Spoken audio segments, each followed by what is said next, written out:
2026년 4월 23일자 이스라엘 투데이 시작합니다. 호르무즈 해협을 봉쇄했던 이란이 이번에는 호르무즈 해협 바다 밑에 깔린 해저 인터넷 케이블을 새로운 공격 목표로 설정할 수 있다는 그런 관측이 제기되고 있습니다. 호르무즈 해협은 아랍에미레이트, 바레인, 카타르, 쿠웨이트, 사우디아라비아 등 페르시아만 국가들을 연결하는 해저 케이블의 핵심 통로라고 하죠. 특히 페르시아 남부국가 아랍에미리트와 바레인의 클라우드와 또 데이터 센터 인프라가 집중되어 있다고 하니 만약에 이란이 이걸 노리고 해저 케이블을 공격하게 된다면 인터넷 대혼란이 일어날 것이 분명합니다. 하여튼 이란은 왜 이러는지, 왜 이런 쪽으로만 도대체 머리가 돌아가고 있는 것인지 알 수가 없습니다. 오늘도 혼돈의 중동 그리고 이스라엘 소식 이유진 PD로부터 자세히 들어보도록 하겠습니다. 어서 오십시오. 네. 또 오늘도 중요한 소식들이 많이 있죠. 네. 지난 21일 날 화요일에 이슬라마바드에서 이란하고 미국하고 협상을 하기로 돼 있는데 이란 측이 협상 자체를 못하겠다고 하면서 어쨌든 협상이 이루어지지를 않았어요. 그렇다면 이란은 왜 협상을 거부하고 또 휴전 연장도 거부하겠다는 거죠? 이란 내에서도 의견이 갈리는 상황이긴 한데요. 모하마드 바게르 갈리바프의 고문인 마흐디 모하마디가 트럼프의 이 휴전 연장에 대해서 평화를 위한 조치가 아니라 기습 공격을 준비하기 위한 시간 벌기다. 이렇게 이야기를 하면서 이제 이란이 주도권을 잡을 때가 왔다. 이렇게 이야기를 했습니다. 지금 이란은 미국이 호르무즈 해협을 봉쇄하고 있는 이 상황들과 그리고 미국이 내세우고 있는 협상 조건들을 사실 마음에 들어하진 않습니다.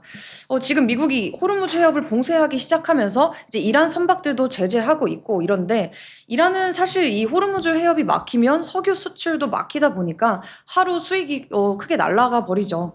그러니까 지금 이 해상 봉쇄가 계속된다면 이란 입장에서는 국가 경제가 아무래도 큰 타격을 받게 되는 겁니다.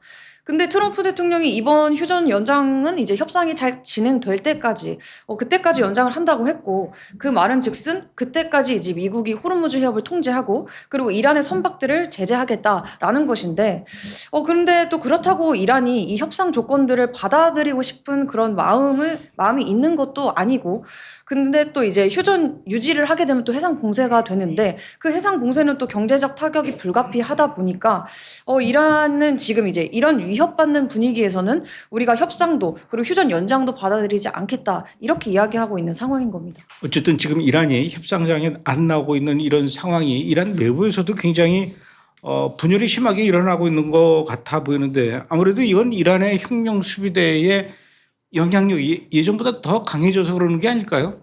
일단 이란 내부에서도 지금 휴전과 그리고 협상에 대해서 의견이 분분하고 그리고 트럼프 대통령도 입장 좀 통일시켜서 와라 이렇게 이야기를 했는데요. 이란 외교부 측이나 대통령이 대외적으로 어떤 입장을 발표를 하면 그러면 이제 IRGC는 또 전혀 다른 반대 입장을 내세우고 계속 이게 지금 반복되는 상황입니다. 실제로 지금 이란은 권력 중심이 점점 이제 군 쪽으로 IRGC 쪽으로 이제 흘러가는 상황인데요.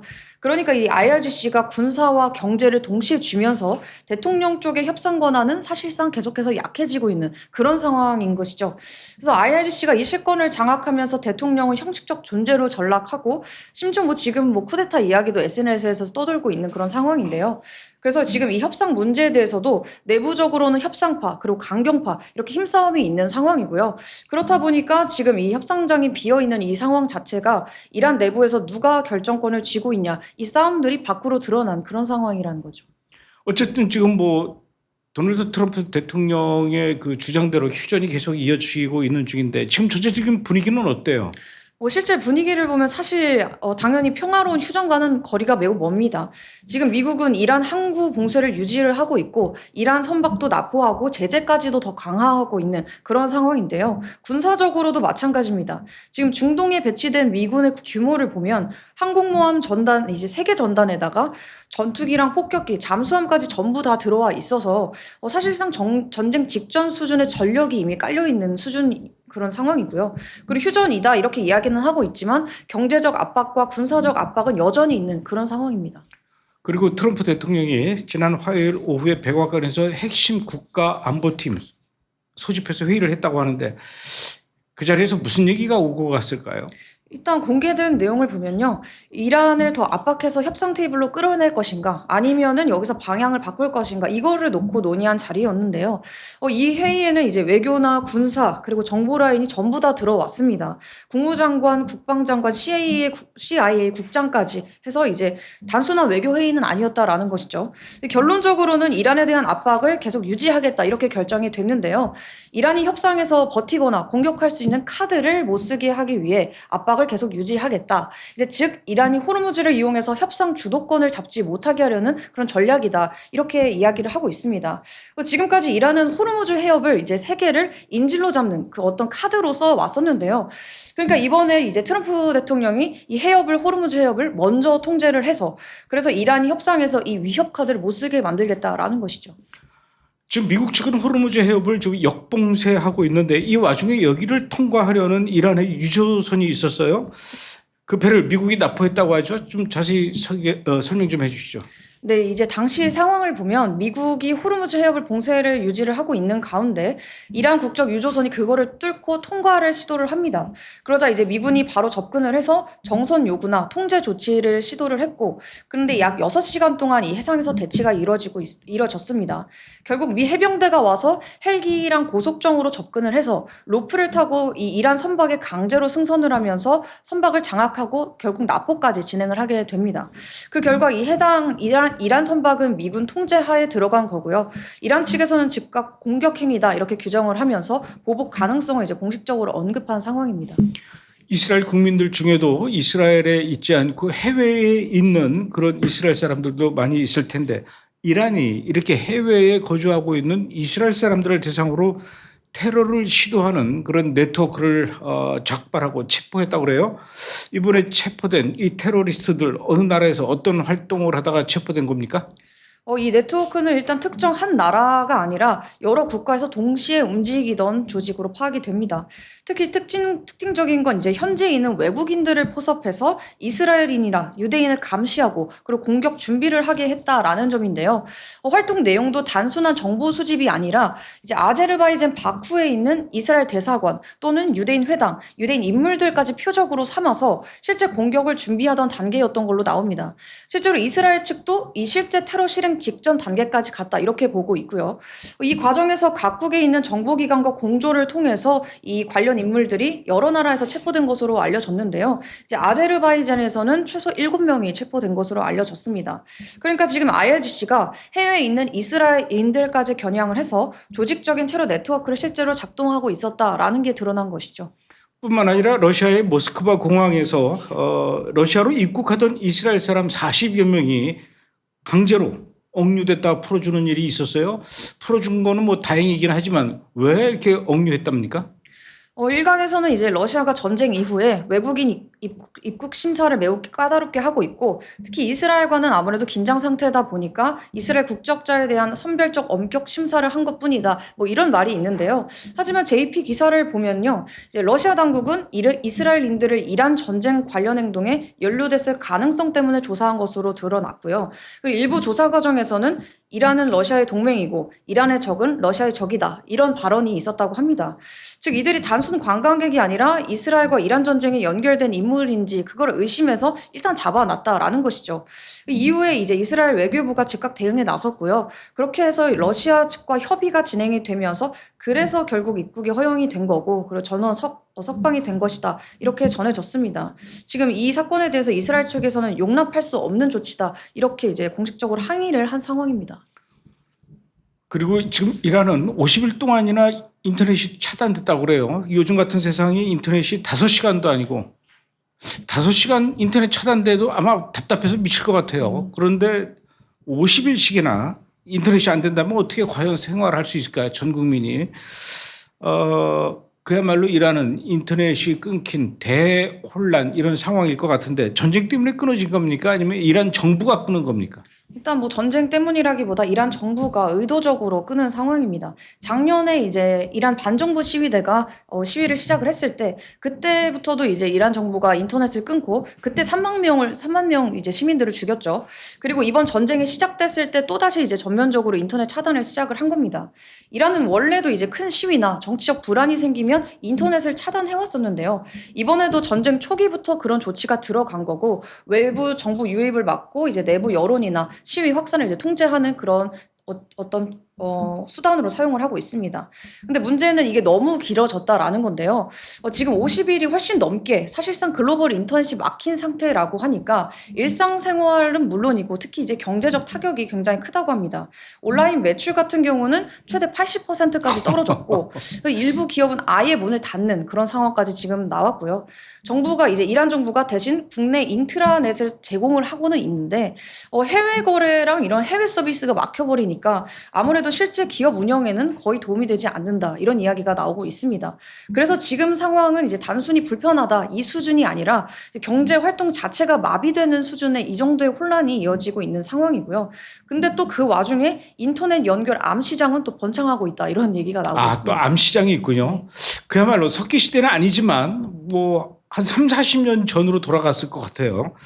자, 그리고 지난 4월 21일 날 화요일인데 이날은 이스라엘에서 레바논과 지금 한참 불안정한 휴전 속에서 이스라엘에서는 78번째 독립기념일 기념식을 했다고 해요. 기념식 어디서 했고 어떤 식으로 기념식을 한 겁니까?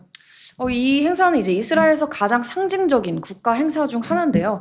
이번 행사는 이스라엘에서 가장 상징적인 장소인 예루살렘 헤르칠 산에서 열렸습니다. 이곳은 이제 단순한 행사장이 아니라 건국의 아버지라고 불리는 헤르칠이 묻힌 이제 국립 묘지인데 우리나라로 치면 이제 현충원 같은 그런 의미를 지닌 장소입니다.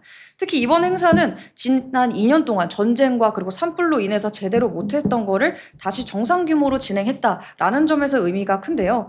그래서 단순 기념식이라기보다는 전쟁 상황 속에서도 국가 결속을 보여주는 상징적인 행사였다 이렇게 보시면 됩니다. 행사는 4월 21일 저녁에 현충일 추모 행사가 끝나고선 바로 시작이 됐고 현장에는 네타냐후 총리를 비롯해서 정부 인사, 군 수뇌부 그리고 시민들까지 수백 명이 참석을 했고요. 그리고 핵심 하이라이트인 횃불 점화식도 있었습니다. 총 12개의 횃불을 켰는데 이건 이스라엘 12지파를 상징합니다. 이 횃불은 이제 사회 각 분야에서 공로가 있는 시민들이 직접 점화를 하게 되고요. 이번 행사 구성도 꽤 상징적인데요. 이스라엘 군 퍼포먼스도 있고 그리고 음악 공연도 있고 그리고 전쟁 관련 연출, IDF 상황실 재현 뭐 이런 것까지 있다고 하고요. 그리고 부상당한 군인과 그리고 그 가족들까지 초청을 한 그런 행사였다라고 합니다. 이런 여러 가지 요소들이 함께 들어가게 되면서 이제 전쟁 속에서도 국가 정체성과 결속을 강조하는 그런 메시지가 강하게 담겨 있는데요. 그래서 이번 행사는 단순한 기념식이 아니라 전쟁 상황 속에서도 국가가 계속 존재하고 우리는 흔들리지 않는다 이런 걸 보여주는 어떻게 상징적인 국가 이벤트였다 이렇게 설명을 하고 있습니다. 저는 이스라엘에서 저런 그 기념식을 몇 번 참석한 적이 있거든요. 왜 이렇게 놀래요? 참석했는데 이스라엘에서의 저런 그 독립기념일 행사라든가 이런 거 보면 화려하진 않아요. 화려하진 않는데 굉장히 규모도 있고 체계적이면서 의미 있는 그렇게 짜임새 있는 그렇게 행사를 이렇게 준비하더라고요. 그래서 저도 이렇게 화면 보니까 가보고 싶다 이런 생각이 드네요. 금년에는 뭐 지나갔고 내년에는 한번 또 가보고 싶은 생각이 있습니다. 헤르칠 국립묘지 제가 이스라엘 갈 때마다 자주 들리는 곳인데 자 그런데 참 이해가 안 가는 게 우리가 알기로는 이스라엘 독립은 1948년 5월 14일이에요. 그런데 이번 행사는 4월 21일에 했어요. 왜 이렇게 날짜가 안 맞는 겁니까? 이게 이제 이스라엘은 양력이 아니라 히브리력으로 기념을 하기 때문인데요. 이스라엘이 실제로 독립선언을 한 날짜를 히브리력으로 보면 이하르월 5일입니다. 그래서 이스라엘은 매년 이 히브리 날짜 기준으로 독립기념일을 이제 지키는 거고요. 근데 이제 히브리력은 저희가 쓰는 이제 양력하고는 다르기 때문에 매년 날짜가 계속 바뀌는 건데요. 그래서 어떤 해는 5월에 하게 되고 어떤 해는 또 4월에 하게 되고 이렇게 되는 겁니다. 근데 또 한 가지 더 있는 건 날짜가 딱 맞아도 그대로 안 하는 경우도 있다고 하는데요. 왜냐하면 왜냐하면 뭐 안식일, 샤밧이랑 또 겹치면 안 되고 그리고 또 그렇다 보니까 하루 앞당기거나 일정에 따라서 뒤로 미루기도 한다고 합니다. 그래서 이번 2026년을 보면 히브리력 기준으로는 독립기념일이 4월 21일 저녁부터 22일까지 잡힌 거라고 보시면 될 것 같습니다. 아, 그렇군요. 이유진 PD는 모르는 게 없어요. 자, 그런데 이스라엘에서 매년 치러지는 이 독립기념일 행사 때 그 행사 내용 중에 가장 또 하이라이트가 이 불을 밝히는 거거든요. 매년 의미 있는 사람을 선정해서 이 불을 밝히는, 그러니까 그 올림픽으로 치면은 올림픽 성화에 이렇게 점화시키는 그 점화 주자를 얘기하는 거예요. 이번 그 독립기념일 행사에 성화를 붙인 인물 누구로 선정이 된 겁니까? 이제 그 선정된 인물 12명 중에 한 분을 소개를 하자면 오라 하탄이라는 여성입니다. 근데 이분이 왜 선정이 됐냐면 이분이 사는 곳이 이제 레바논 국경 근처 마을인데요. 헤즈볼라 공격으로 자신의 가족 식당이 로켓에 파괴되는 그런 피해를 입었습니다. 그럼에도 불구하고 그 자리를 떠나지 않고 계속 그 자리에 남아서 이스라엘 군인들의 음식도 만들어주고 또 돌보기도 하고 이런 여러 활동을 해온 인물인데요.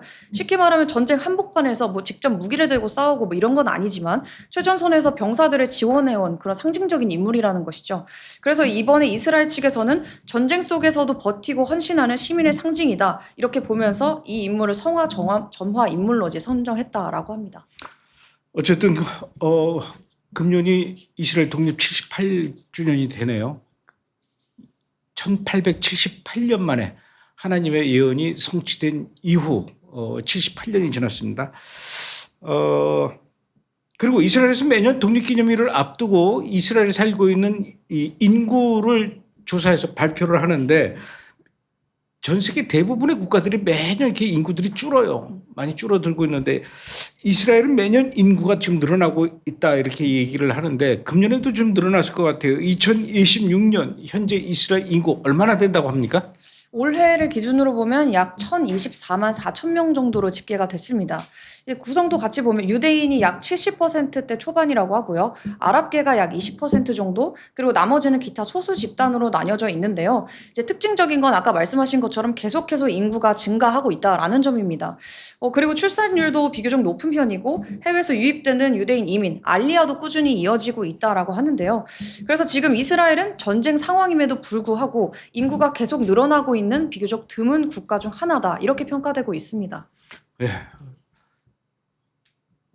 벌써 1,000만이 넘었습니다. 야, 1,000만 인구의 이스라엘. 그리고 이스라엘과 관련해서 이번에 아주 그 전 세계 사람들이 이스라엘을 미워할 수밖에 없는, 그래서 화나게 하고 공분하게 했던 일이 이스라엘 군인에 의해서 발생이 됐는데 이스라엘 병사가 레바논에서 예수상을, 그 조각상이죠. 그거를 망치로 부수는 그런 장면이 카메라에 찍히고 그것이 공개되면서 세상이 아주 그냥 난리가 났는데 자초지종을 좀 한번 설명을 해 주시죠. 먼저 시작은 이제 레바논 남부의 기독교 마을에서 한 이스라엘 병사가 예수상을 망치로 부수는 사진이 이제 SNS에서 퍼지면서 시작이 됐습니다. 이게 순식간에 확산이 되면서 전 세계적으로 강하게 반발을 하는 그런 상황이 된 거고요. IDF 측에서도 나중에 이 사진 진짜 맞다라고 공식적으로 확인을 했고요. 그리고선 바로 이제 군의 가치에 완전히 어긋나는 행동이다. 이렇게 선을 그으면서 조사하고 조치하겠다. 이렇게 발표를 했습니다. 그리고 이후의 조사 결과까지 보면 실제로 병사 한 명은 실제로 파손하는 행위를 했고, 그리고 한 명은 그걸 촬영하는 사람이었고, 그 주변에는 6명의 나머지 제지하지 않고 있던 병사가 있었다고 합니다. 그래서 지금 이 부분에 대해서도 이스라엘 내부에서도 지금 공분하고 또 이 병사에 대한 강력한 조사와 조치가 지금 이루어지고 있는 것 같아요. 이스라엘 언론에서도 이번 사건에 대해서 아주 강하게 지금 비판하고 있는 것 같은데 어떻게 진행되고 있습니까? 우선 조치부터 보면요. 예수상을 부수는 병사와 그리고 그 해당 장면을 촬영한 병사가 30일간의 구금 처분을 받았고, 그리고 전투 임무에서도 전부 제외가 됐습니다. 또 이 현장에 있었음에도 사건을 보고하지 않았던 그 주변에 있었던 나머지 6명 병사에 대해서는 별도의 조치를 취할 것이다 라고 하는데요. 이스라엘 언론에서도 이 사건에 대해서 이제 단순 일탈이 아니라 이스라엘군 전체에 대한 도덕적 경고 신호다 이렇게 평가를 하고 있습니다. 그리고 후속 조치도 있었는데요. 이스라엘 측이 그곳에 있었던 현지 주민들과 협력해서 파손된 예수상을 새 예수상으로 교체를 했고요. 그리고 이스라엘군은 이번 사건에 대해 깊은 유감을 표명을 하면서 레바논에서의 작전은 민간인이 아닌 테러 조직 헤즈볼라만을 겨냥한 것이다. 이렇게 다시 한번 분명하게 이야기했습니다. 일단 그런 일이 있다고 해서 뭐 이스라엘이 모른 척하고 그냥 넘어가거나 뭐 부인하거나 그게 뭐 어때서 이러는 게 아니라 일단 시인하고 이건 분명히 잘못됐다고 인정을 하고 심지어는 그 깨진 예수상 새 걸로 다시 또 설치해 줬다라고 하니까 그나마 좀 다행이다라는 생각이 드는데 하필 이때 또 옳다구나 하고 이 폴란드 외무장관까지 나서서 한마디 거들었어요. 뭐 좋은 소리는 안 했을 텐데 뭐라 그랬습니까? 폴란드 외무장관 라도스와프 시코르스키는 이 병사는 반드시 처벌받아야 한다 이렇게 이야기를 하면서 IDF 병사들이 스스로 전쟁 범죄를 인정했다 뭐 이런 식으로 이야기를 했습니다. 또한 단순한 일탈이 아니라 이스라엘 군의 행동 전반에 대해서도 지적을 하면서 훈련 방식에 문제가 있다 이렇게 강하게 발언을 했는데요. 이에 대해서 이스라엘 외무장관 기드온 사르도 이제 지적을 했습니다. 이 시코르스키의 발언에 대해서 근거 없는 명예훼손이다 이렇게 일축을 하면서 이 시코르스키가 군사작전에 대해 심각한 무지와 이해 부족이 있다 이렇게 또 비판을 맞받아쳐서 했습니다. 그러면서 모든 전쟁에는 작전 사고가 당연히 발생한다. 근데 그럼에도 불구하고 테러리스트 사상자 대비 비전투원 사상자 비율은 다른 어떤 서방 군대보다도 이스라엘군이 우수하다 이렇게 주장을 했는데요. 그리고서는 시코르스키에게 이야기한 게 지난주 폴란드 의회에서 벌어졌었던 이 수치스러운 반유대주의적 행태나 규탄해라 이렇게 촉구를 했습니다. 이 반유대주의적 행태가 이제 폴란드 의회에서 그 폴란드 의원이 다윗의 별을 나치 스와스티카로 바꾼 그런 이스라엘 국기를 펼쳐들었던 그런 사건을 이야기하고 있었습니다. 하여튼 이 폴란드는요 이 유대인들하고 참 악연이 많이 있습니다. 어찌됐든 물론 뭐 당연히 이스라엘 병사가 잘못한 것은 맞아요. 근데 뭐 이스라엘 병사들 중에도 다양한 종류의 사람들이 있고 제가 보기에는 아마 정통 유대인 병사가 아니었을까 싶어요. 원래 정통 유대인들은 예수를 싫어하니까. 근데 그게 이게 이 정도로 이 사진 한 장이 이렇게 전 세계를 흥분하게 할 만큼의 그런 사건인가? 뭐 사실 그동안 그 기독교를 대상으로 한 혐오 범죄도 많이 있지 다른 나라도 많이 있지 않았었습니까? 기독교인들을 대상으로 뭐 잔혹하게 참수한다든가 혹시 그런 부분에 대해서 이렇게 설명한 그 기사나 논조 이런 건 없었습니까? 한 유대인 온라인 커뮤니티에 이제 전직 미 국가안보국 NSA 및 그리고 미 공군 분석가의 분석이 올라왔는데요. 이번 사건에 대해서 조직적인 내러티브 전쟁이다 이렇게 표현을 합니다.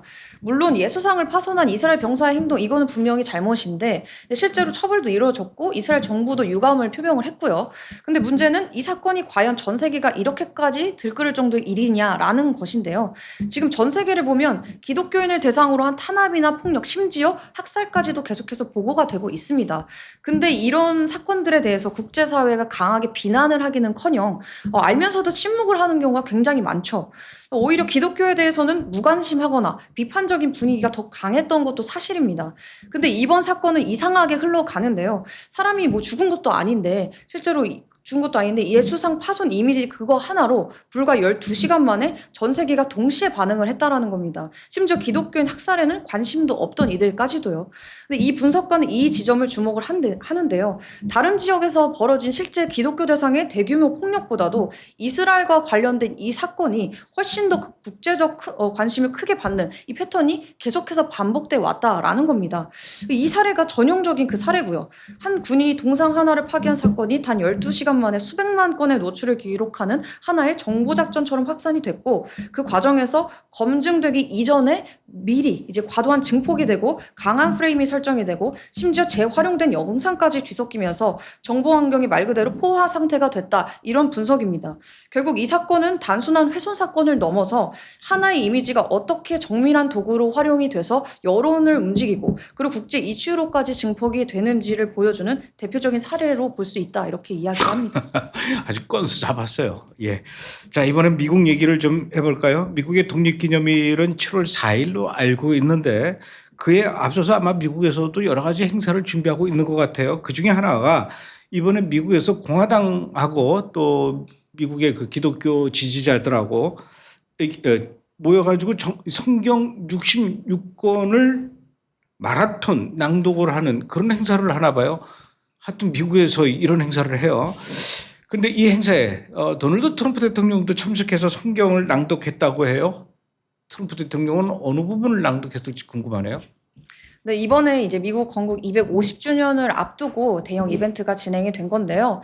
독립기념일 7월 4일 전까지 계속해서 여러 기념 행사들이 진행될 예정입니다. 그중 하나가 바로 아메리카 리즈 더 바이블이라는 이름의 성경 66권 전체를 7일 동안 릴레이로 읽는 마라톤 낭독 행사입니다.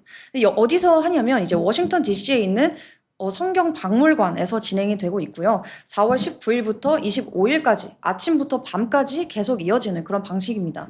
참여 규모도 꽤 큽니다. 정치인과 목회자, 연예인 등 약 500명 가까운 인사들이 돌아가면서 성경을 낭독하고 있고요. 마르코 루비오나 피터 헥세스 같은 공화당 핵심 인사들도 참여를 했습니다. 그리고 말씀하신 대로 트럼프 대통령도 영상 메시지를 통해서 참여했는데요. 트럼프 대통령이 읽은 구절은 구약의 역대하 7장 11절부터 22절로 온 나라가 겸손한 마음으로 기도하고 하나님께 돌아오라 이런 강력한 메시지를 담고 있습니다. 결국 이번 행사의 핵심 메시지는 미국에 뿌리는 성경에 있고 다시 신앙으로 돌아가야 한다라는 것이었습니다. 뭐 트럼프 대통령이 어쩌고 저쩌고 미국이 어쩌고 저쩌고 뭐 얘기를 하지만 이게 미국의 힘인 것 같아요. 정치 지도자들하고 목사님들하고 같이 모여서 일주일 동안 새벽부터 저녁 오밤중까지 이렇게 성경을 돌아가면서 읽는다는 거. 특히 워싱턴 DC 그 백악관 근처에 있습니다. 이 박물관이 성경 박물관이. 저는 가봤어요. 이 성경 박물관. 목이 놀래요. 백악관 근처에 성경 박물관이 있다라는 것도 참 대단한 일이에요. 부러운 일인데 어쨌든 이곳에 모여서 이렇게 성경을 읽는 게 지금 현재 미국의 힘이라고 저는 그렇게 생각하는데 우리나라는 정치인들한테까지는 기대하지 않아도 좀 우리나라에서 좀 영향력이 있다라는 큰 교회 목사님서부터 작은 교회 목사님들이 이렇게 모여가지고 나라의 그 이 독립기념일 광복절이라든가 이런 데를 앞두고 우리도 이렇게 좀 일주일 동안 성경 낭독 마라톤 같은 이런 거 좀 배웠으면 좋겠어요. 배우지 않고 흉내만이라도 냈으면 좋겠습니다. 어쨌든 근데 이걸 가지고 또 미국 내부에서 비판하는 사람도 있어요. 네, 맞습니다. 이제 보도에 따르면 이 행사 자체가 공화당 인사들, 복음주의 인사들 이렇게 중심으로 구성이 되어 있어서 편향된 행사다 이런 비판이 나왔는데요. 이 밖에도 여러 비판의 소리가 있긴 했습니다. 정리를 하면 이제 민주당 쪽에서는 종교를 정치에 이용한다 이렇게 이야기를 하고 있고 일부 종교계에서는 신앙을 도구화한다 이렇게 이야기를 하고 공화당 내부의 일부도 이제 정치적으로 부담이 될 수도 있다 이렇게 여러 가지 다른 방식의 비판이 지금 동시에 나오고 있는 상황입니다. 알겠습니다. 미국 얘기 하나만 더 합시다. 예. 바빠요? 아니요. 어디 가야 돼요? 하나만 더 물어볼게요. 예. 미국 뉴욕의 한 고등학교에서 소변기에 이스라엘과 관련된 전단지가 발견됐다라고 해서 한바탕 난리가 났다라고 하는데 무슨 내용의 전단지였고 이거 누가 이렇게 소변기에다 이런 걸 갖다 놓고 소변에 적시는 짓을 했습니까? 먼저 이제 전단지 내용을 보면은 뭐 혐오 전단지나 뭐 이런 게 아니라 이스라엘 독립기념일 행사를 홍보하는 그런 포스터였습니다. 이제 학교 내에 있는 이스라엘 문화 동아리가 음식이나 뭐 음악 같은 이런 행사 홍보를 하려고 붙인 그런 전단지였는데요. 근데 이제 일부 학생들이 이 전단지를 뜯어서 남자 화장실 소변기에 집어넣는 그런 행위가 발생한 겁니다. 근데 이 장면이 또 사진으로 찍혀서 퍼지면서 반유대주의 논란까지도 번지게 된 건데요. 학교 측에서는 이제 즉각 조사에 나섰고 관련 학생들은 이제 징계 절차가 진행된 것으로 알려져 있습니다. 근데 이 사건을 더 키운 포인트는 이 학교의 이사회 의장 딸이 이 사진을 SNS에 올리면서 잘했다, 계속해라 이런 식으로 댓글을 달아서 논란이 더 커진 거고요. 결국 사과까지 이어졌다고 합니다. 알겠습니다. 수고하셨습니다. 오늘은 여기까지 하죠. 잠시 후에 2부에서 조현영 기자와 함께 더 깊은 이야기 나눠보도록 하겠습니다. 잠시 후에 뵙겠습니다.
بنات استشهد ليش جنبي قاعدين على باب البيت يعني داخلين الارض مخاونين وكانهم منفلتين عن القانون.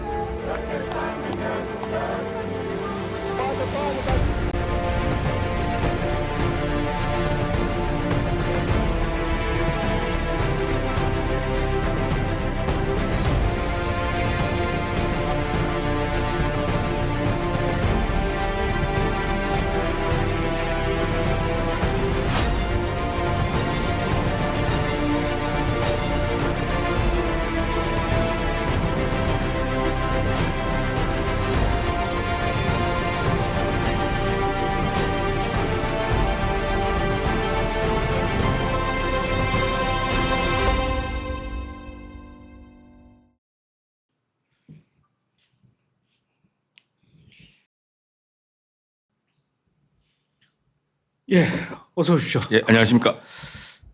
조인영 기자와 함께 뉴스의 핵심으로 한 발자국 더 깊게 들어가서 자세히 분석해보는 시간을 갖도록 하겠습니다.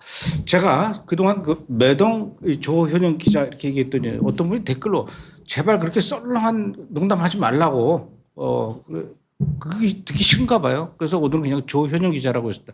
뭐 섭섭하지 않죠? 조금 섭섭해요. 근데 왜 그런 거 가지고 뭐 해라 하지 마라 그러는지 모르겠습니다. 그것도 댓글로 나 참 안 하겠습니다.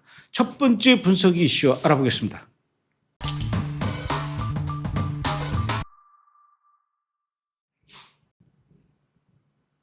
예, 도널드 트럼프 대통령이 이 휴전 연장, 연기 이거를 두고 이런 얘기를 해. 타코다. 이를 벌려놓고 뒷수습은 안 하고 도망간다. 이렇게 이런 얘기를 지금 미국 신문 그리고 뭐 우리나라도 마찬가지죠. 지금 헤드라인을 장식하고 있는데 얘기인즉슨 이란의 혁명 수비대의 결기가 결국은 탐욕스럽고 무식한 트럼프를 굴복시켰다.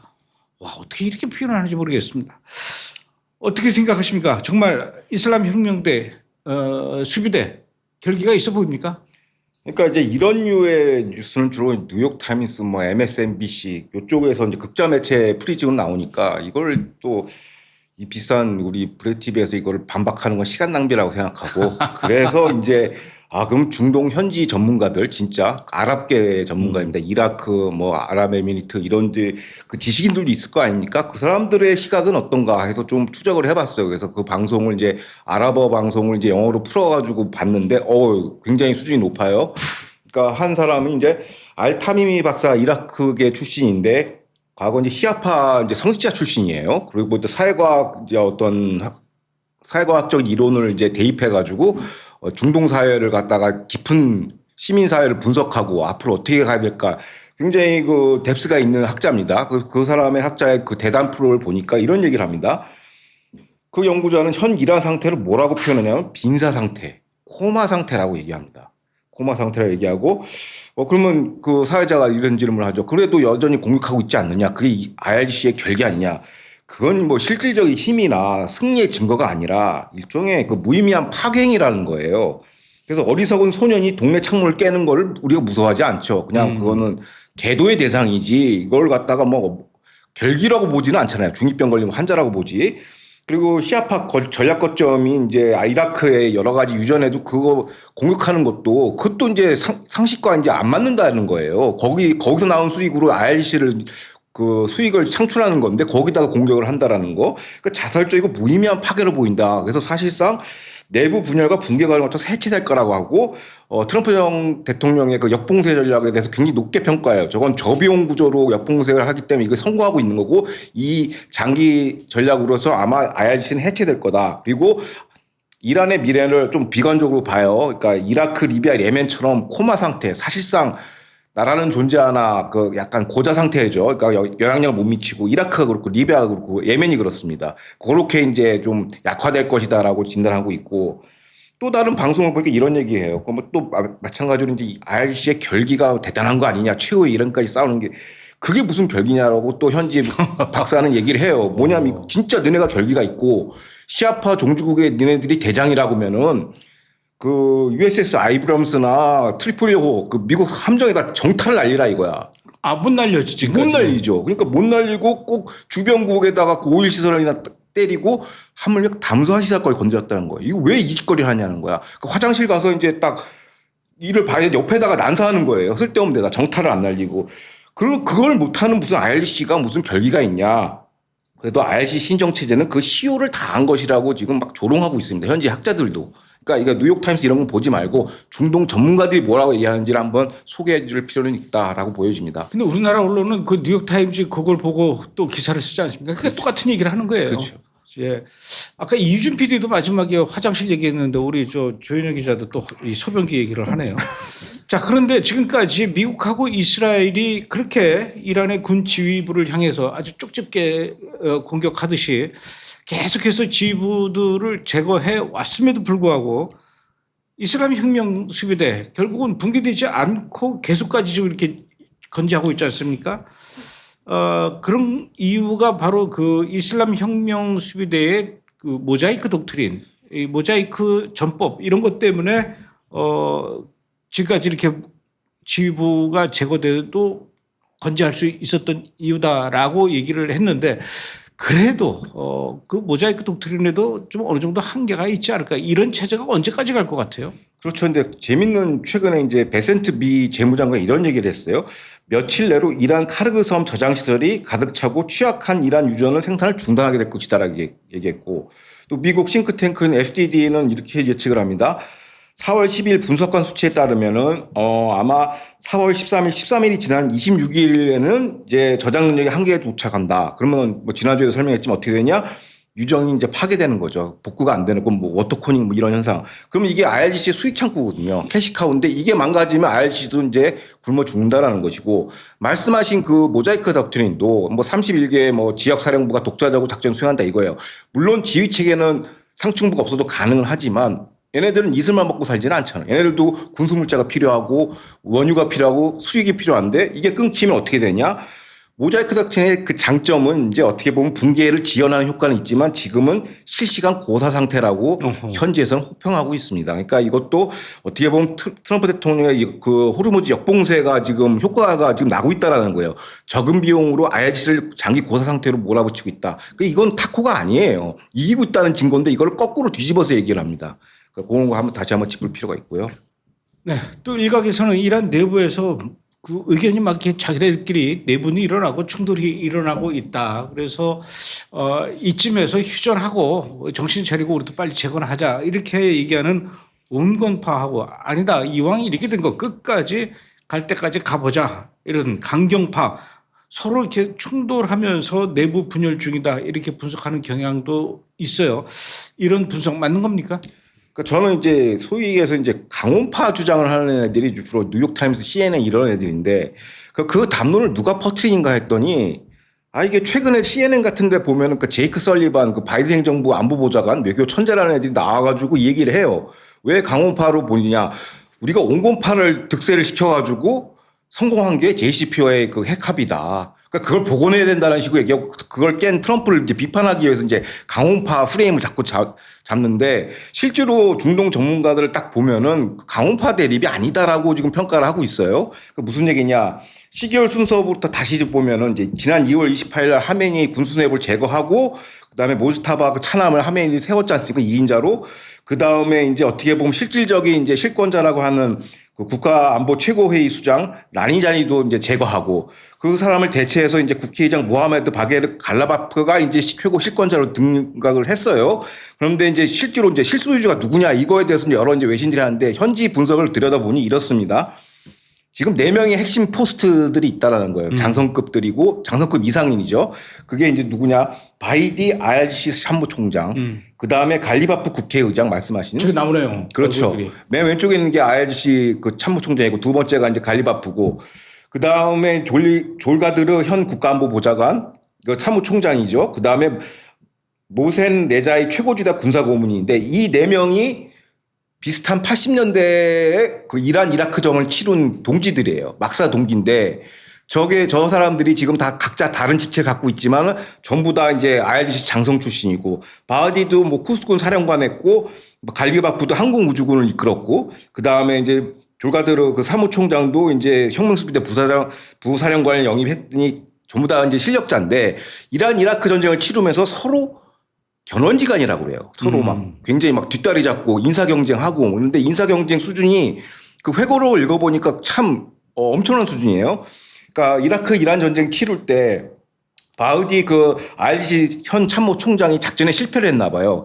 이 실패 책임을 물고 모센 레자의 최고 지도자 군사고문이 그 헌병대에서 기소를 했어요. 그런데 어떻게 그 갈리바프가 나서가지고 이거 무마시켰는데 이 정도로 서로 반목과 갈등이 극에 달한다고 합니다. 그래서 실질적으로 이 막사동기들의 얘네 4인방을 주목해야 되지 강원 대립은 아니다라는 것이고 MBC 등 그 미국 외신들은 이렇게 평가를 해요. 갈리바프가 전략을 짠다면 바이디가 전술, 페르시안이 뭐 행정 이렇게 협업과 분업한다. 그건 틀린 얘기고 이 네 명이서 서로 주거니 받거니 경쟁하면서 이제 의사결정을 주도한다라는 거예요. 그 신정 체계도 사실상 빠개졌다는 거고 모주타바도 그 의미 없는 얘기다. 그리고 이 네 명이서 이제 앙금과 경쟁하고 트럼프 대통령 결국 이 네 명하고 협상을 하는 거다라고 중동 전문가들은 전혀 다른 해석을 내놓고 있습니다.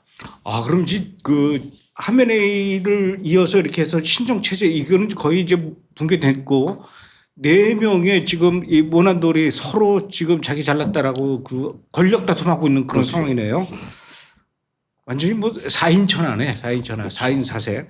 자, 어찌됐든 그 하메네이 이후의 그 차남 모지타바 지금 의식불명 상태로 뭐 테헤란 시내 어느 병원에 누워있다 그러고 그러다 보니까 뭐 모스타바가 무슨 성명서를 발표하고 누가 그걸 대독하고 또 뭐 모스타바의 승인을 받았다 어쨌다 이거 다 그냥 소위 말해서 굴하네요. 옥새 논쟁 뭐 그런 거죠.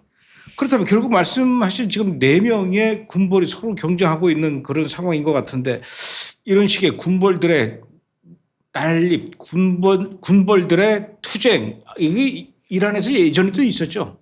그러니까 이제 현지 이제 그러니까 극좌파 외신들은 주로 이제 이때 상황을 1979년 혁명 직후 상황과 2009년에 이란에 있었던 그 녹색혁명 상황으로 이렇게 비유해서 설명하는데 전문가들이 이건 좀 안 맞다라고 보여져요. 그러니까 물론 이때는 공통점이 있어요. 지금과 체제 전환 권력 승계라는 공통점은 있으나 79년 혁명은 혁명 완수 체제 수립 어떻게 보면 창업하는 과정이기 때문에 지금 현지랑 좀 안 맞고 그다음에 2009년 녹색혁명은 이거 체제 내부의 권력 다툼이라기보다는 체제 자체의 정당성에 대해서 국민들이 이제 봉기를 한 거거든요. 왜냐하면 그때 부정선거가 있었어요. 거기에 대해서 이제 대중 정치 참여의 그 투쟁이기 때문에 지금과는 조금 다르다라는 것이고 그래서 두 가지 사례를 26년 현 상황을 설명한 건 적합하지 않다. 레퍼런스로 안 맞다라고 이제 이거는 좀 배격을 하고 있습니다. 이 현지 전문가들은. 그럼 과거의 그 군벌들의 권력 다툼과 지금 이란에서 벌어지고 있는 이 네 명의 군벌들의 권력 다툼 굳이 차이를 얘기하면 어떤 차이가 있습니까? 그러니까 이제 현재 상황을 그러니까 과거의 역사 패턴을 이제 찾아보면은 유사한 게 이제 두 가지 사건이 있습니다. 2026년 이란 현 상황의 레퍼런스는 모스크바 1924년, 베이징 1976년하고 더 유사하다라는 거예요. 자, 그러면 모스크바에서 1924년에 무슨 일이 일어났냐? 그 공산혁명을 주도한 레닌이 사망한 날이에요. 그 레닌이 노숙중 사망한 다음에 혁명 동지들이 이제 서로 권력 투쟁을 하는데 표면적으로는 마르크스 그 이념을 계승하지만 그걸 이제 배너로 세우지만 내부적으로는 권력 투쟁을 엄청 시작한 거예요. 뭐 갖고 권력 투쟁했냐? 1917년 당시에 이제 공산혁명을 했을 때 그 당시에 이제 볼시빅이랑 맨스베키가 있었거든요. 맨스베키 유대계가 많아요. 엄청나게 대립을 했어요. 그러니까 공산혁명할 때 공치사 내가 더 많이 혁명 과업에 대해 수립을 많이 했다. 근데 너는 뭐 했냐? 놀았지 않느냐? 근데 네가 권력을 탐하면 안 되지 하면서 이 권력 투쟁이 일어난 거예요. 중국도 마찬가지예요. 1976년에 무슨 일이 있었냐면 모택동이 사망했습니다.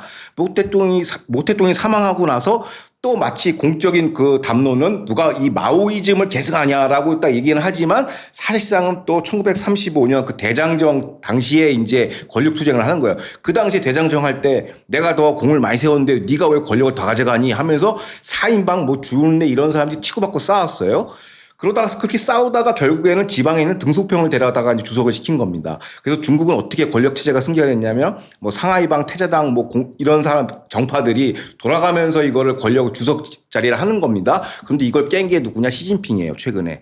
그러니까 이런 게 뭐냐면 공적 담론은 이데올로기를 계승한다는 건 내부적으로는 자기 혁명 투쟁하는 거예요. 그래서 이제 어떻게 보면 미국의 협상 상대는 아까 얘기했던 1980년대 그 IRGC 동기생들 4명하고 해야 되는 것이고 종합하면은 이란도 비슷해요. 앞에서 얘기했듯이 공적 담론은 이제 마르크스주의, 마오주의를 계승하지만 서로 사적 기준은 1917년대 그 구원, 원한, 1935년 대장정 원한 여기도 똑같아요.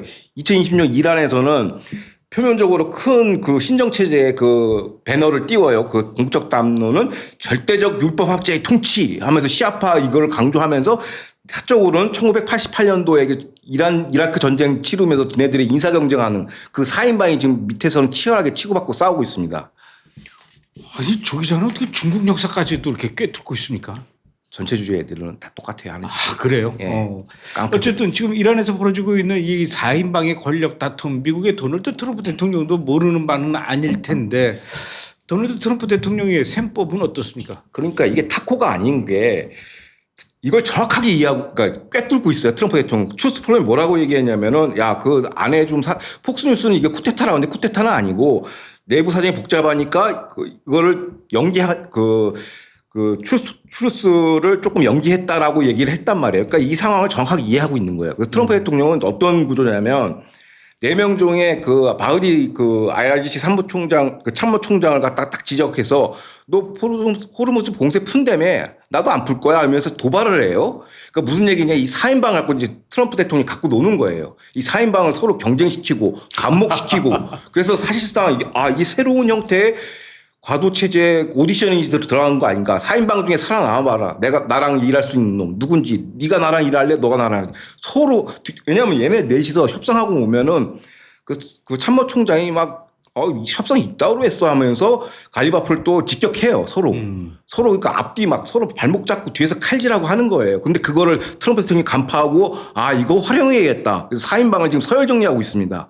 추스 포럼을 추루스 그 소샤를 통해서 딱딱 지적하죠. 해상 봉쇄 왜 안 푸냐 너네 이러면서 약간 야지 조롱하면서 그래서 결국에는 이 4인 권력 투쟁을 활용해서 또 다시 그 베네수엘라 모델로 지금 가는 게 아닌가. 그 말 잘 듣는 2인자 꼭두각시 세우기 위해서 이 4명 중에 한 사람 아무나 살아남아라 이런 구도를 갖고 있고 이게 호르무즈 봉쇄라는 역봉쇄라는 이 저비용 고효율의 장기 전략으로 깔 수 있어요. 왜냐하면 IRGC는 계속 해체하면서 권력 투쟁하고 그다음에 비용은 많이 안 들고 전투기 발진이나 이런 건 돈이 많이 들어가요. 근데 그거 안 하고 그냥 해상 봉쇄만 하고 해병대 보내서 그냥 그 음주운전 체크하듯이 가서 그냥 엔진실 부셔버리고 이런 건 돈이 안 들거든요. 그러니까 장기적으로 지금 오히려 시간은 트럼프 대통령 편이죠. 근데 우리나라 언론이 이걸 반대로 해서 그래요. 그러니까 바보 소리 듣는 거죠. 우리나라 언론이 좀 브레드 TV 이 이스라엘 투데이를 좀 많이 봤으면 좋겠는데. 안 봐도 돼요. 알겠습니다. 자, 두 번째 분석 이슈 또 어떤 걸까요?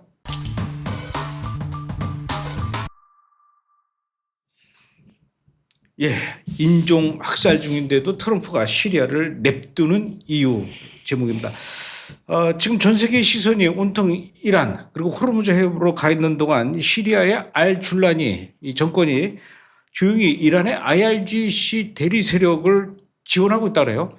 예, 그래요. 최근 이제 중동 포럼 싱크탱크에 따르면은 시리아 과도 정부가 대외적으로는 우린 중립이다, 약간 중도다 이런 식으로 표명을 하지만 실상을 보니까 그 IRGC 대리 세력을 지원하고 있더라고요. 그러니까 그 시리아에 보면 홈스 지역이 있어요. 근데 여기에 IRGC가 이제 건설해 놓은 지하 터널 땅굴이 있단 말이에요. 여기를 통해서 밀수만 하는 게 아니라 영내 그 지역에 이제 그 소규모 그 군벌 정파들, 그러니까 테러리스트들을 갖다가 여기서 이제 취합을 하고 있고 대외적으로는 난 몰라 이렇게 하고 있다. 중립이 하는데 중립이 아니라는 거죠.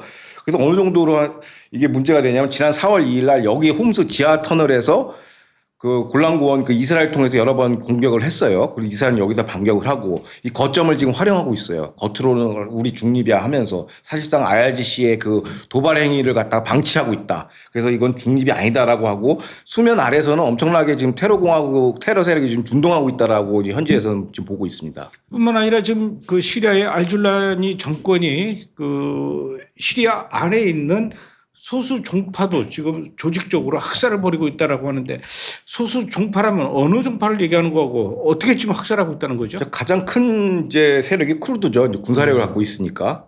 그러니까 쿠르드 소수 종파를 이제 어떻게 조직적으로 제거하냐면 일단 SDF라고 군 민병대가 있거든요. 그거를 거의 해체를 해버렸어요. 그 국가통합이라는 명분하에 이제 야 정부군으로 들어와 해가지고 반강제적으로 해체를 해버렸죠. 그 군을 일단 빼버렸고 군을 이제 해체했고 무장을 이제 해제시킨 것이죠 사실상. 그 다음에 이제 어떤 전법을 쓰냐면 이제 그 터키 에르도안이 자꾸 그 쿠르드족을 탄압할 때 쓰는 방식을 그대로 썼는데 굉장히 정교하게 들어갑니다. 그러니까 벤치마킹을 어떻게 했냐면은 시리아 그 알줄라니가 겉으로는 쿠르드를 너네 자치구에서는 모국어로 써. 언어 쓰고 그다음에 너네들의 어떤 공휴일 절기를 다 지켜 하면서 마치 이렇게 베푸는 것처럼 이렇게 당근을 딱 제시해요. 그다음에 어떻게 하냐? 동시에 아까 얘기했던 군사적인 탄압도 하지만은 쿠르드 정치인 언론인 이런에 대한 이제 탄압과 사찰을 엄청나게 세게 합니다. 이른바 쿠르드 계열의 그 인텔리겐치아 지식인 그룹을 거의 말살시키는 거예요. 겉으로는 이렇게 해주는 척하면서. 그럼 뭐냐면 자칫 이제 정치 이슈가 이제 그 어떻게 보면 독립이나 이 정치 이슈가 다 소멸되고 그다음에 거주지가 주로 이제 어디 있냐면 하스카, 코바니, 아프린에게 퍼져서 이제 사는데 이걸 분할 통치 갈라치기 하는 거예요. 서로 통합을 못 하게끔 그 정치 세력화를 못 하게끔 분할 통치해서 하나씩 이게 그 살라미처럼 해체 전략을 쓰고 있는데 이게 에르도안한테 배운 거라고 얘기를 합니다. 이른바 쿠르드 말살 정책을 지금 아주 조직적으로 체계적으로 정책적으로 들어가고 있다라고 지금 현지에서 보고 있습니다. 심각한데. 게다가 또 뿐만 아니라 시리아 안에 있는 기독교인까지도 지금 학살을 하고 있다라고 하는데 탄압하고 박해하고 점점 그 강도가 심해져 가고 있는 것 같아요. 그러니까 한 기독 그 전문 연구 기관과 매체를 딱 보니까 시리아가 기독교 탄압만 딱 따로 때려서 보면은 전년 대비 6위로 상승했다고 그래요. 작년에는 18위였는데, 그러니까 딱 이게 알줄란이 집권 기간에 발생한 거예요. 그러니까 뭐 아사드 핑계 못 대요 이제 줄란이 재임 기간에 발생하는데. 그 급상승한 게 이제 ISIS 그 병력 탈주 방조와 이제 무관치 않은데 여기서 이제 이 기독 연구 기관에서 이제 기독교 persecution 그 박해 통계를 뽑아 보니까 매년 1등하는 게 이제 북한 뭐 97.1등을 하고 근데 여기서 대부분 소말리아, 예멘, 수단 뭐 이런 거에서 기독교 탄압이 있는데 여기에 6위로 랭크가 된 거예요 상위로. 그러니까 이런 거는 얘기 안 하고 맨날 무슨 뭐 예루살렘 그 예수상 뽀갠 것만 얘기하고 뭐 이런 게 말이 안 되는 거죠. 이런 걸 보도하면서 이제 이스라엘군을 욕하면 상관없는데 이런 짓거리를 한다는 거예요. 근데 방법이 굉장히 정교해요. 아까 쿠르드 말씀하는 것처럼 어떻게 하냐면 전단지를 살포합니다. 기독교 학살 전단지 살포하고 선동을 해요.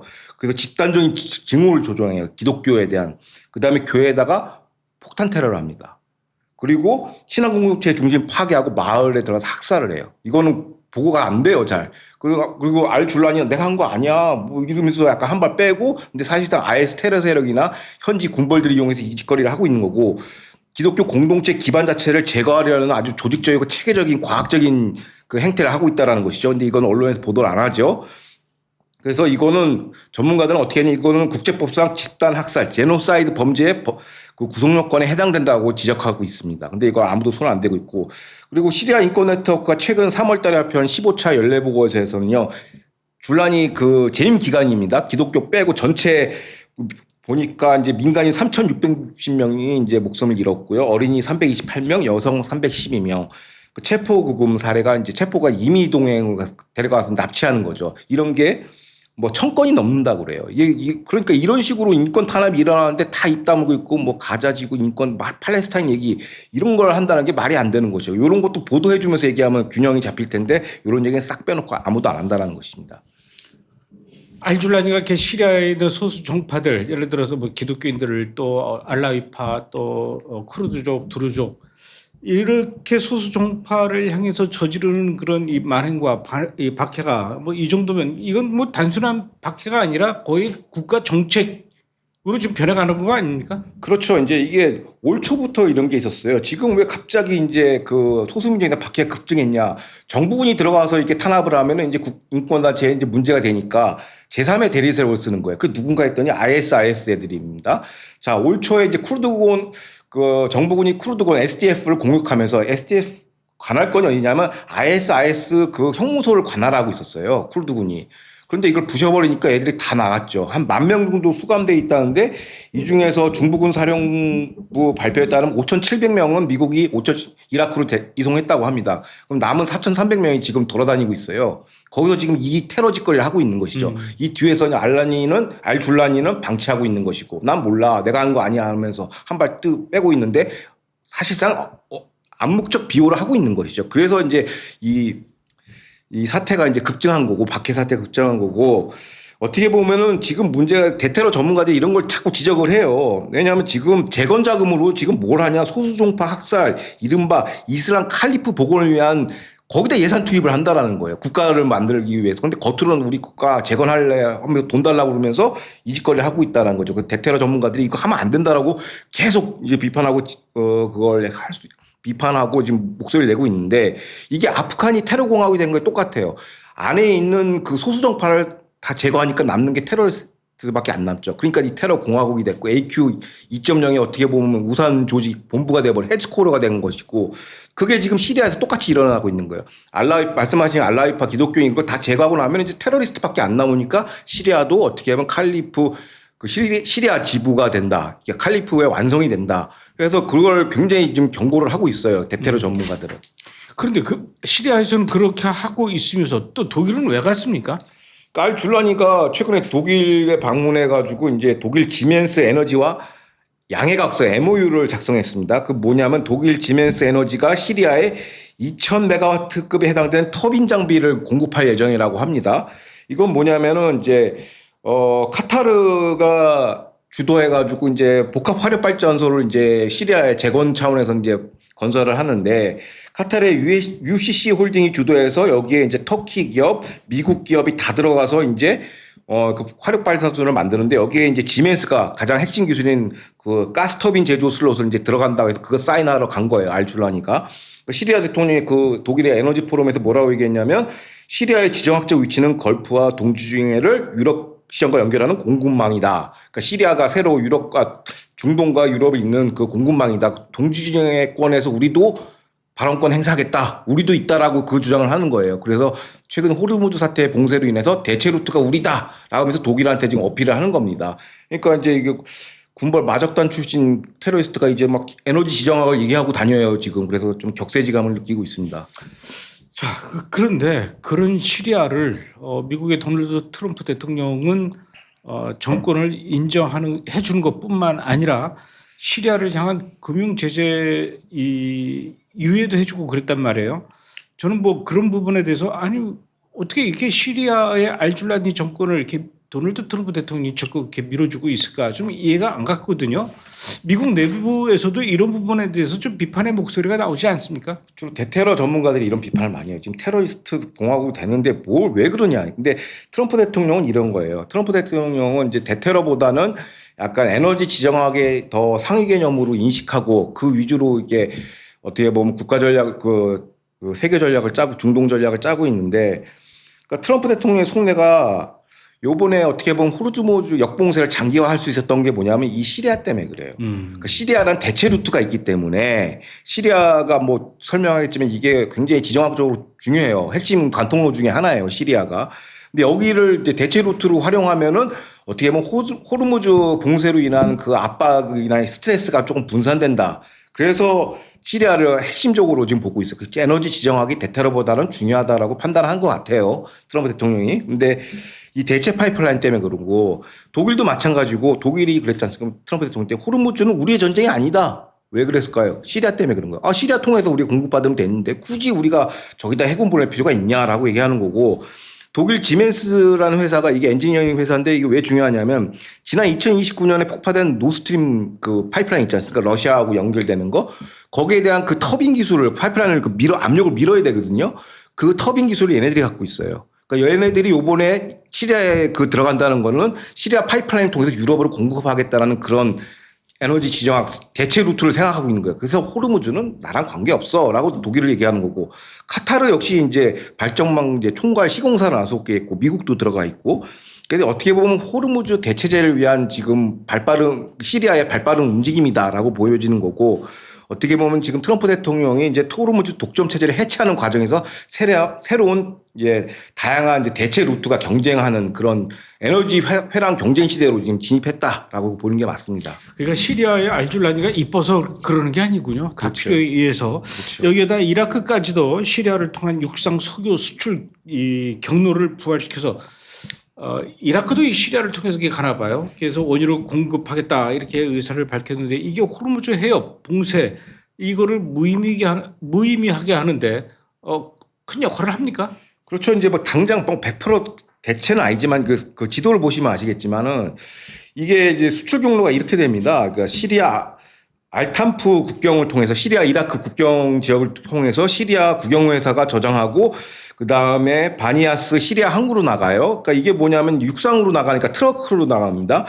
299대 유조차가 참여해서 320만 리터의 원유를 운송하고 있고 현재 부가계약은 4월에서 6월 동안 65만 톤의 연료유를 시리아 경유로 공급할 예정입니다. 그러니까 뭐냐면 이라크는 호르무즈로 해상으로 했는데 이게 막히니까 이제 시리아를 통해서 나가는 거예요, 유럽으로. 근데 뭘로 가냐? 육상 트러커로 나가는 거고. 저거 보면 제일 중요한 지도인데 이라크 시리아가 붙어 있잖아요. 밑으로 가는 게 하이파로 연결되는 거고 지금은 저게 지금 작동이 안 되고 있어요. 네. 근데 그 위에 있는 걸로 나가겠다라는 거죠. 저걸 이제 파이프라인 하려면 이제 그 밀어내니까 터빈이 필요한 거고 지금은 이제 운송 트럭 유조선 트럭으로 이제 이동을 하고 있고 그래서 이제 하루 5만 배럴 목표로 하고 있는데 완벽한 대체는 아니지만 그래도 호르무즈에 대한 그 압력 스퀴즈를 좀 분산하는 각국의 노력, 특히 이라크가 이제 참여하고 있다는 거고 어떻게 보면 이라크도 이란에 어떻게 보면 약간 위성국가거든요. 거기서 시아파 민병대가 지금 창궐하고 있는데 그 시아파 민병대랑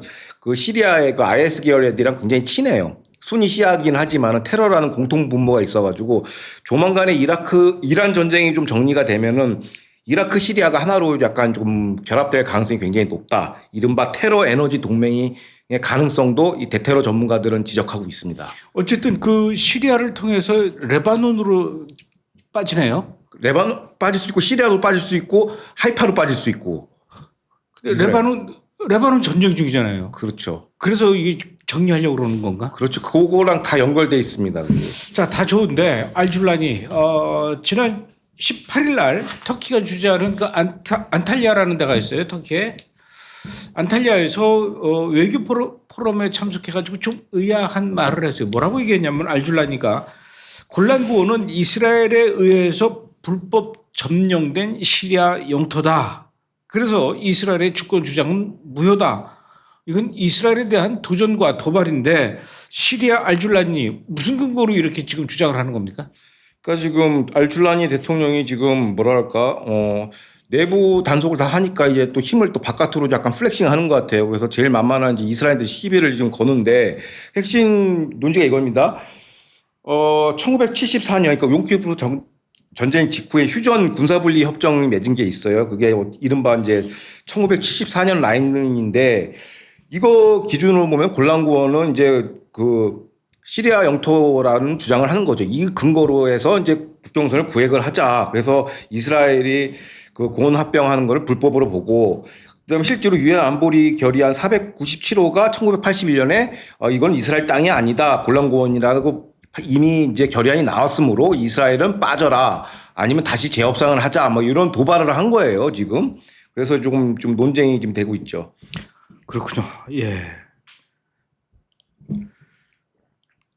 근데 지금 이스라엘도 골란고원을 자기네 영토라고 주장하는 데는 또 나름대로 이유가 있지 않습니까? 그렇죠. 이제 법률적으로는 이게 이스라엘 주장이 이제 100% 맞는데 뭐냐면 그 1974년 이제 용키푸르 직전에 이제 맺은 그 정전협상인데 군사적 분리 협정이에요. 이거는 이게 공식 국경선이 아니라 임시 조치라는 얘기죠. 그래서 법률적으로는 그 정당성이 좀 약하다는 거고 임시 군사 합의이기 때문에 그리고 이제 앞서 이제 줄라니가 얘기했던 뭐 유엔 안보리 결의안 497호를 근거로 해서 얘기하는데 이것도 좀 법률적으로 좀 문제가 많아요. 그 안보리 497호 결의안도 조금 그 법률적 정당성이 좀 약하고 어떻게 보면 이거는 군사 점령을 영토로 하고 지금 확보하는 그 좀 잘못된 워딩이 있어요. 이게 왜냐하면 권고조항이 아니라 권고조항이고 법률적 구속력이 없다라는 거고 협정 붕괴가 이미 됐다. 왜냐하면 아사드 정권이 붕괴한 이후에 새로운 안보 환경이 있기 때문에 옛날 74년 기준으로 국경선을 구획하는 건 틀린 얘기다라는 거고 그다음에 새로운 틀이 필요하다. 이스라엘 입장에서는 소수민족 드루즈 보호하고 엄격한 법 집행을 해야 되고 시리아 남부 비무장화 및 강력한 제한을 해야 되기 때문에 새로운 조건이 필요한 건 맞지만 74년 근거로 하는 거는 조금 약하다라고 얘기했고 그런 얘기가 있습니다. 근데 어찌됐든 1981년 유엔 안보리에서 뭐라고 얘기했냐면 이스라엘은 골란고원을 군사 점령해서 영토 획득을 한 것은 맞다. 그래서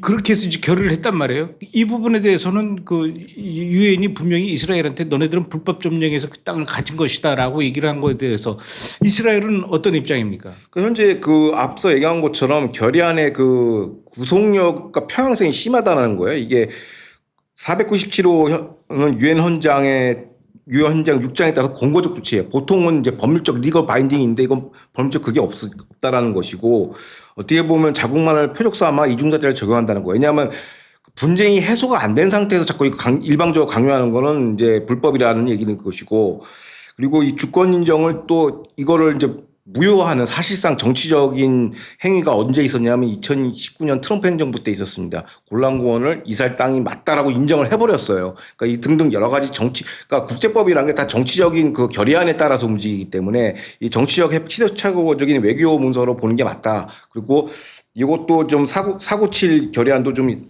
법률적 구속요건이 좀 낮고, 어떻게 보면 그 미국이 이제 인정한 거기 때문에 상관없다. 그리고 지금 완전히 전혀 다른 74년과 상황이 있기 때문에 이거는 다 철진한 그 결의안이다라고 지금 배격하고 있습니다. 이스라엘 쪽에서. 그리고 알줄라니가 왜 하필이면 지금 이 시점에서 미국과 이란의 전쟁으로 호르무즈 해협을 봉쇄하고 또 역봉쇄하고 하고 있는 이런 상황에서 왜 이런 주장을 했을까요? 뭐 의도가 있는 겁니까? 그러니까 호르무즈 봉쇄 이후에 그 중동 주변 국가들이 지금 대체 노선 루트 경쟁에 들어갔어요. 그러니까 이제 뭐냐면 이라크도 마찬가지고, 사우디도 이제 얀부항으로 통해서 홍해를 통해서 700만 배럴을 지금 이송하고 있고, 터키도 자기만의 그 키르쿠크랑 이제 세이안 파이프라인을 좀 위로 좀 또 연결시키고 있고, 다 노선 경쟁을 하고 있어요. 이스라엘도 마찬가지고. 그러니까 이제 요번에 알줄라니는 우리도 이제 대체 노선이 될 수 있다. 아까 얘기했던 그 이라크 시리아에서 육상 루트를 지금 얘기하는데, 이거를 뭐라 하냐면 이게 이스라엘을 왜 도발을 했냐면은 우리도 있으니까 우리 걸 더 쓰세요. 안 쓰면 우리가 격내에서 이스라엘과 도발할 거야. 그래서 이스라엘을 어떻게 보면 레버러지 그 협상 카드로 쓰는 거예요. 그러니까 우리 그 운송 루트에 투자를 더 많이 하라. 재정 지원 계속 해달라. 이걸 하기 위해서 이스라엘 문제를 흔드는 거예요. 사실상 뭐 독트린으로 그걸 뺏겠어. 지금 10월 7일 이전에 이스라엘과 지금의 이스라엘은 전혀 다른 이스라엘이거든요. 사람들이 잘 착각하는데 지금은 양보 안 합니다. 그냥 바로 쳐 부셔버려요. 그러니까 시리아가 이걸 알기 때문에 함부로 못 덤비는데, 이스라엘을 도발해가지고 너 자꾸 이거 우리 파이프라인 인정 안 해주고 투자 안 해주면 나 이스라엘이랑 내가 분쟁할 거야. 이거 지금 땡깡 부리는 거예요. 그 카드로 지금 쓰고 있는 거죠. 자기 주가 올리려고. 그렇죠. 근데 이스라엘도 이제 이게 어떻게 보면 이란 전쟁의 후폭풍인데, 우리는 이제 아이맥만 되면 이제 무사형통인 줄 알았는데 이제 이스라엘도 경쟁을 해야 돼요. 하이파로 가자지고 통해가지고 이제 나가는 그 노선에 대한 거고, 트럼프 대통령은 중국만 아니면 괜찮다 이거예요. 그러니까 너네끼리 노선 경쟁해 뭐 이런 거죠. 자유시장 마인드니까. 그래서 이제 이스라엘도 이제 예측하지 못한 새로운 이제 파급 효과에 지금 노출돼 있다 이렇게 보고 있습니다. 그래도 시리아를 통해서 가는 것보다도 이스라엘을 통해서 가는 것이 가장 효과적일 거예요. 그렇죠. 어찌됐든. 자, 그런데 이런 와중에 지난 4월 16일 날 시리아에 있던 그 마지막 미군 군사 기지가 시리아 정부에다 공식 이양하고 자기네들은 철수해버렸어요. 시리아의 미군 군사기지 왜 있었던 것이고 왜 이 시점에 또 이렇게 이게 철수해도 되는 건지 잘 모르겠어요. 그러니까 이제 거의 10년 만에 이제 철수를 한 건데, 그게 왜 들어갔냐면 2015년에 ISIS 격퇴를 명분으로 이제 들어간 거예요. 미군이 들어갔는데 그 주둔 지역을 딱 보니까 대부분 그 시리아의 그 파이프라인 인근 해가지고 다 주둔을 했던 거예요. 지금은 이제 완전히 이제 빠졌다 이거죠. 이제 조건부로 빠진다고 중부부 사령부는 얘기하고 있지만 사실상 빠진 거죠.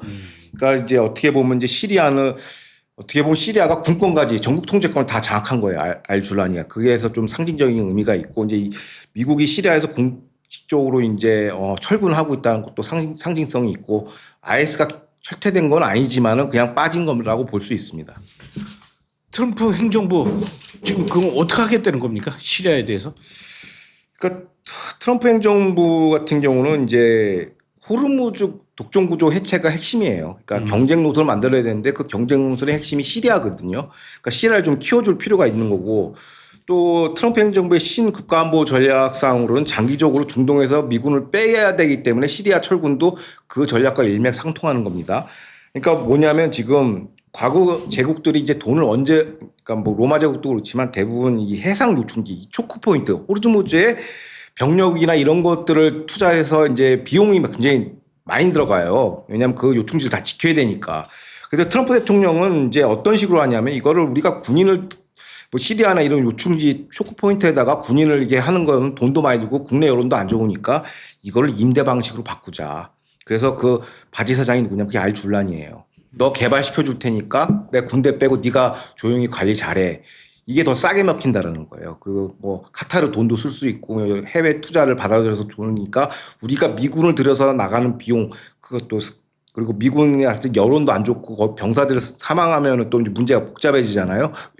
외교 안보 이슈가 있는데 그 대신에 이제 약간 알줄란한테 임대하는 방식으로 좀 치환한 거예요. 저비용 그걸로 어떻게 보면 트럼프의 큰 중동 전략하고 일맥상통하는 겁니다. 그래서 에너지 지정학을 조금 테러 부리고 말썽 부려도 에너지 지정학을 좀 상위 개념으로 하고서 추진하고 있고 호르무즈 그러니까 이거랑 이란 전쟁을 그냥 한 게 아니라 이런 거 다 계산해서 이란과 전쟁을 치렀다는 것이죠. 그러니까 항상 결론은 에너지 지정학이에요. 트럼프도 이제 그런 걸 선택을 했고 그걸 위해서 지금 그림을 계속 그려나가고 있는 것 같아요. 그러니까 이게 지금 문제가 뭐냐면 대테러 관점에서는 지금 수면 아래에서는 지금 테러 공화국이 지금 만들어지고 있어요. 그 학살도 많이 일어났고. 근데 대테러 관점도 저는 중요하다고 보고 그 맞다고 봐요. 그 정당성도. 근데 트럼프 대통령 입장에서는 시리아가 이제 아시아 지중해 유럽에 있는 교통 요충지고 어떻게 보면 서아시아의 십자로라고 불러지는데 이걸 누가 장악하냐에 따라서 이제 그 전 세계 이제 어떤 파워 팔레틱이 바뀌는 거거든요. 그 중국을 몰아내면서 이걸 우리가 장악해야 된다는 그 명분이 있는 거예요. 그러니까 트럼프 대통령의 에너지 지정학 명분하고 반테러라는 그 명분 두 개가 지금 충돌하는 거거든요. 그래서 이 두 개의 정당성이 충돌하는 걸 이제 우리가 일반적으로 비극이라고 얘기하는데 이게 이제 엔타임에 진입하면 이게 큰 문제가 될 거라고 보여집니다. 여기서 테러 공화국이 창궐해서 대테러 전문가들이 지적하는 게 있고요. 이게 창궐해서 에너지를 다 뺏을 것이다. 지금은 약하니까 미국 말 듣지만은 트럼프 대통령이 뭐 임기 이후나 또 바이든 같이 이상한 애 들어오면은 이거 또 도로 다 뺏긴다라고 지금 얘기를 하고 있습니다. 그래서 이게 좀 어떻게 보면 모순이 자꾸 이게 중첩되는 상황이 있고 이게 엔타임적 현상이라고 보여집니다. 이란 문제가 어느 정도 정리되면 시리아를 예의주시해야 될 것 같아요. 예, 앞으로 맞습니다. 그 시리아에서 일어나는 일들이 굉장히 끔찍한 일들이 많이 일어날 것 같은데 참 이거 이러지도 못하고 저러지도 못하는 그런 상황이에요. 예, 알겠습니다. 오늘은 여기까지 하죠. 예 고생하셨습니다. 수고하셨습니다. 예, 감사합니다. 다음 주에 또 뵙겠습니다. 감사합니다.